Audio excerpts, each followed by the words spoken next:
আহলে বায়াতকে ভালোবাসলে জান্নাতে যাবে।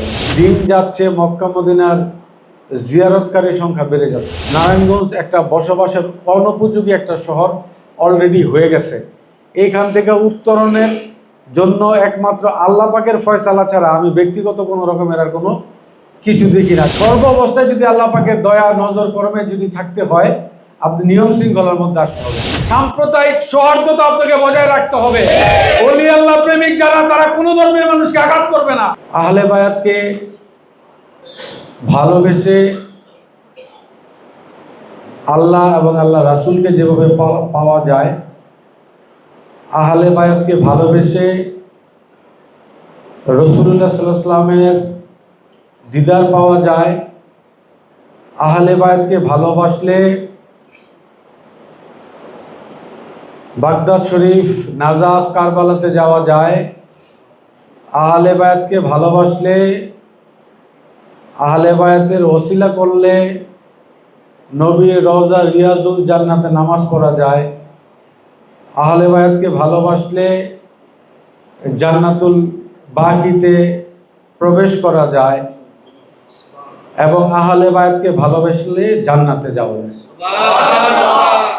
শিক্ষণীয় বিষয় হচ্ছে এইটা যে রাসূলুল্লাহ সাল্লাল্লাহু আলাইহি ওয়াসাল্লামের দরবারে রিয়াজুল জান্নাতে নামাজ পড়া এখন সো টাফ। আগে আমরা যারা ধরেন আগামী গত 10 বছর আগে হজ করেছি, ওইটা একেবারেই সামান্য বিষয় ছিল। হাজরে আসওয়াদে চুমা দেওয়া সামান্য বিষয় ছিল, কিন্তু এখন এগুলি দিন দিন কঠিন হয়ে যাচ্ছে। কারণ আপনাদেরকে অনেক আগের একটা বক্তব্যতে বলেছিলাম যে পৃথিবীতে সমস্ত কিছু এক সময় ইসলামের পতাকা তলে আসবে। আমার বক্তব্য আপনারা শুনেছেন কিনা আপনাদেরকে অসংখ্যবার বলেছি। দেখেন, আজকে মক্কা মদিনা যারা জিয়ারত করেছেন, দিন যাচ্ছে, মক্কা মদিনার জিয়ারতকারীর সংখ্যা বেড়ে যাচ্ছে। কারণ হচ্ছে মানুষের বাসযোগ্য নগরীর মধ্যে এখন মদিনা হচ্ছে একটা অনন্য, পৃথিবীর মধ্যে দৃষ্টান্ত। এত হাইজিনিক একটা শহর পৃথিবীতে অন্য ইউরোপ আমেরিকার মতো শহরও নাই। মানে হাইজিনিক হচ্ছে পরিষ্কার পরিচ্ছন্নতা, তারপরে আপনি নিয়ম কানুন, আচরণ, ট্রাফিক ম্যানেজমেন্ট, অনেক কিছু নিয়ে একটা শহর। আজকে নারায়ণগঞ্জ জেলায় আপনারা ঢুকতে এবং বেরোতে প্রায় 2 ঘন্টা 2.5 ঘন্টা লাগে। একটাই কারণ, সেটা হচ্ছে কোনো নিয়ম শৃঙ্খলার বালাই নাই। কেউ কারোর কমান্ড শোনে না, যার যার ইচ্ছা মতো চলাফেরা করে। যার কারণে নারায়ণগঞ্জ একটা বসবাসের অনুপযোগী একটা শহর অলরেডি হয়ে গেছে। এইখান থেকে উত্তরণের জন্য একমাত্র আল্লাহ পাকের ফয়সালা ছাড়া আমি ব্যক্তিগত কোনো রকমের আর কোনো কিছু দেখি না। 22টার মতো মদিনা সনদ আছে। যদি এগুলি আমরা কেউ পরিপালন করতে পারতাম, তাহলে দেখতেন এই নারায়ণগঞ্জ শহর ক্লিয়ার। আমরা ওই 2 হাত জায়গা দখলের মানসিকতা চলে যেত। আমাদের ওই যে আমাদের মাওলানা ইমাম সাহেব বললো না, পরচর্চা, পরহিংসা কিংবা বিভিন্ন রকমের আজাব গজবের কথা বললো। আসলে এগুলি আমরা মুখে বলি, অন্তরে করি না। কারণ হচ্ছে একটাই, আমাদের ব্যক্তিগত লোভ লালসার ঊর্ধ্বে আমরা কোনোদিনই রাসূলুল্লাহ সাল্লাল্লাহু আলাইহি ওয়াসাল্লামকে ভালোবাসতে পারি নাই। আপনি মুসলমান দেখে শুধু কোরআন শরীফকে প্রোটেক্ট করবেন, এরকম হওয়া যাবে না। আপনার জন্য সকল ধর্মের মুসলমান, হিন্দু, বৌদ্ধ, খ্রিস্টান, যেহেতু আপনি বাংলাদেশে বসবাস করেন, সকল ধর্মের মানুষকে হেফাজত করার দায়িত্ব যদি আপনার না, কর্তব্য হচ্ছে তাদেরকে সঠিক পথ দেখানো, ঠিক কিনা? আপনি কি এখন পূজা আসছে, পূজার মন্দিরে গিয়ে আপনি কি বলে মানে ঝগড়া বিবাদ করে পূজা ভেঙে ফেলবেন? আপনি কি এই সমস্ত অপকর্ম করবেন? আপনি কি তাদের বেদ বেদান্ত যা আছে সব ছিঁড়ে ফেলে দিবেন? আপনি কি বাইবেল শরীফকে ছিঁড়ে ফেলে দিবেন? আপনার সাথে মতের মিল নাই, আপনার সাথে মতের মিল থাকতে না পারে। সাম্প্রদায়িক সৌহার্দ্যতা আপনাকে বজায় রাখতে হবে। আপনার এই নারায়ণগঞ্জ জেলায় নারায়ণগঞ্জ নামের প্রথমেই হচ্ছে নারায়ণগঞ্জ। সুতরাং হিন্দুদের একটা প্রভাব প্রতিপত্তি আগেও ছিল, এখনো আছে, ঠিক কিনা? নারায়ণগঞ্জ জেলা হচ্ছে সাম্প্রদায়িক সম্প্রীতির, নারায়ণগঞ্জ একটা উদাহরণ। আজকে হিন্দুরা নারায়ণগঞ্জে বেশি, সবচাইতে সেফ, ঠিক কিনা? পৃথিবীর অন্য জায়গায় যত জায়গায় বলেন, হিন্দুস্তানেও বলেন, সেইখান থেকে সেফ নারায়ণগঞ্জে। একটাই কারণ নারায়ণগঞ্জের মানুষ হচ্ছে ওলি আল্লাহ প্রেমিক, ঠিক কিনা? ওলি আল্লাহ প্রেমিক যারা, তারা কোনো ধর্মের মানুষকে আঘাত করবে না। তারা মুসলমান, তারা হিন্দু, তারা বৌদ্ধ, তারা খ্রিস্টান, এরকম দেখে দেখে বাছাই করে দাওয়াত দিয়ে খাওয়ায় না। আছে না আপনাদের মধ্যে যারা হিন্দু আছে দাওয়াত দিলে যান, আপনারা খান, এরকম আছে না?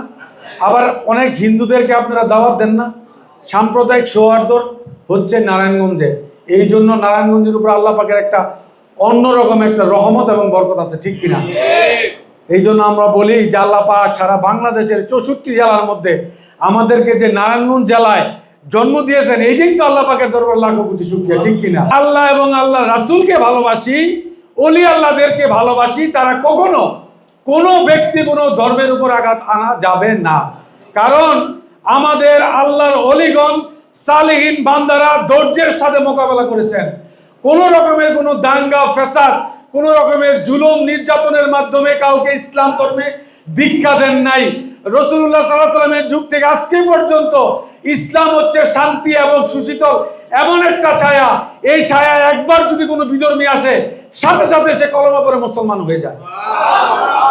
এটা আল্লাহ পাকের দয়া, নজর করো।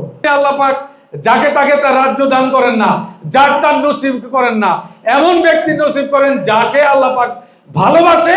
কারণ বাইতুল্লাহ শরীফ এবং রওজায়ে রাসূলুল্লাহ জিয়ারত করার জন্য আল্লাহ পাকের প্রি অ্যাপ্রুভাল লাগে, মানে পূর্ব অনুমোদন লাগে, ঠিক কিনা?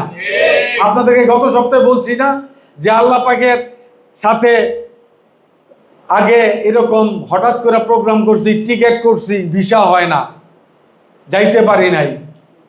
এখনো বাংলাদেশ থেকে অনেক মানুষ যাইতে পারে না, নতুন নতুন রুলস রেগুলেশন সৌদি গভর্নমেন্ট করতেছে।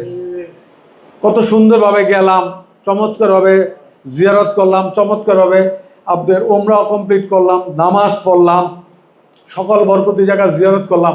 আবার আল্লাহ পাক এমন সুন্দর করে প্লেনে তুলে দিল, আবার বাংলাদেশে পড়লাম। কোনো রোগ নাই, শোক নাই, হাসি নাই, কাশি নাই, কিচ্ছু নাই। যা আছে আমল ইবাদত, যেই জায়গায় যাই ওই জায়গায় দিয়ে আল্লাহর দরজা সব সময়ের জন্য খোলা।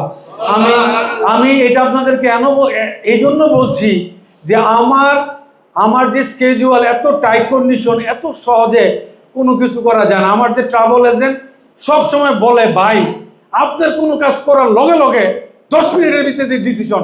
আপনাদেরকে একটা কথা বলি, আমি আপনাদের কাছে কিছু চাই না। যারা আপনারা আসেন এই 10 বছরে বলতে পারবেন আমি 100, 200, 500 টাকা কিংবা কোনো সাহায্য সহযোগিতা আপনাদের কাছে চাইছি? আপনাদের কাছে কিছু চাই না। আপনাদের কাছে চাই শুধু আল্লাহ এবং আল্লাহ রাসূলের মহব্বত, আর কিছু চাই না। আর আমার জন্য দোয়া করবেন, আমি এবং আমার যারা ওলি ওয়ারিসগণ আছে তারা যাতে এই খানকা শরীফ এবং মাদ্রাসা আরো যে সমস্ত প্ল্যানিং আছে এগুলো যাতে সামনের দিকে আগায় নিতে পারি। কি কয়, জাতীয় জিসকো খাজা বুলাতি হয়, মানে খাজা গরিব নওয়াজের দরবারে যাইতে হলেই খাজা বাবার চাইতে হয়। আর এইটা তো বিশ্ব নবীর দরবার, ঠিক কিনা? খাজা বাবার বাবার বাবার বাবার বাবা যত বাবা আছে সারা পৃথিবীর সকল বাবার মহা উৎস হলো ওইটা, ঠিক কিনা? পৃথিবীতে যত রওজা আছে, যত ওলির দরবার আছে, যত বড় পীর থেকে শুরু করে ছোট পীর পর্যন্ত সমস্ত বাবার বাবার বাবা হচ্ছে হুজুরে পুন্নুর সাল্লাল্লাহু আলাইহি সাল্লাম, ঠিক কিনা? এর উপরে কোনো রওজা আছে? এই রওজা জিয়ারত করার পর আর কোনো রওজা থাকে? দেখবেন মক্কা মদিনার বিলবোর্ডের ভিতরে খুব বেশি ব্যবহার হয় ইন্দোনেশিয়ান ভাষা, তারপর হচ্ছে মনে করেন বাংলা ভাষা, ভারতীয় ভাষা আর চাইনিজ ভাষা, এরকম আর অন্য কোনো ভাষা আর ইংলিশ, এই 4-5টা ভাষা বিলবোর্ডের ভিতরে অনেক সময় তাফসির আসে, কোরআন আসে প্রথমে, তারপরে তাফসির আসে, এই ভাষাগুলি ব্যবহার করা হয়। তাহলে বোঝা যায় বাংলা মনে করেন 5-এর ভিতরে একটা, ঠিক কিনা? নাহলে এতগুলি দেশ আছে সারা পৃথিবীর ভিতরে, মুসলমান কান্ট্রি, তো এর ভিতরে বাংলাদেশের মানুষের বেশি যায় দেখে তো ভাষাটা বেশি লাগাইছে, ঠিক কিনা? নাহলে তো বাংলাদেশের মানুষের ভাষা থাকার কথা না। হিসাবে বাংলাদেশের মানুষকে কেউ চিনে না, না চিনেও কোনো সমস্যা নাই, কিন্তু আমাদের আল্লাহ তো চিনে আমাদেরকে, দেখি না অন্য কিছু। আমার আল্লাহ আমাদেরকে চিনে এবং বাংলাদেশের মানুষকে গাড়ে ধরে ধরে মক্কা মদিনায় দাখিল করতেছে।